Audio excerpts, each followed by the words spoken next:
கடந்த 3 நாளா நம்ம யாருக்குமே தெரியாம ஒரு சம்பவம் நடந்துட்டு இருக்கு.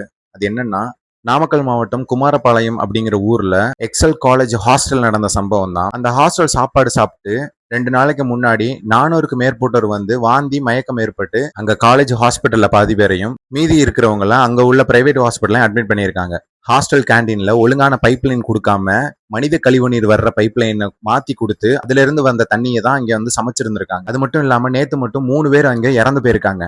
இந்த 3 பேர் இறந்த சம்பவம் கேட்டதுக்கு பிறகு ஹாஸ்டல்ல உள்ள மற்ற ஸ்டூடெண்ட்ஸ் எல்லாருக்கும் வீட்டுக்கு போங்க அப்படின்னு சொல்லி 1 வீக் லீவ் விட்டு அனுப்பியிருக்காங்க.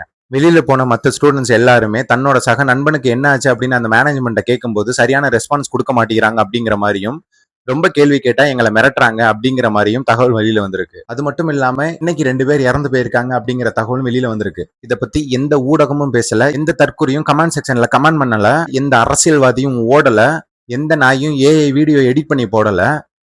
ஏன் இப்ப பாதிக்கப்பட்டிருக்க ஸ்டூடெண்ட்ஸ் யாரும் மனுஷனே இல்லையா? இதை பத்தி உங்களோட கருத்துக்களை நீங்க சொல்லுங்க. மறக்காம உங்க ஃப்ரெண்ட்ஸுக்கு இதை ஷேர் பண்ணுங்க.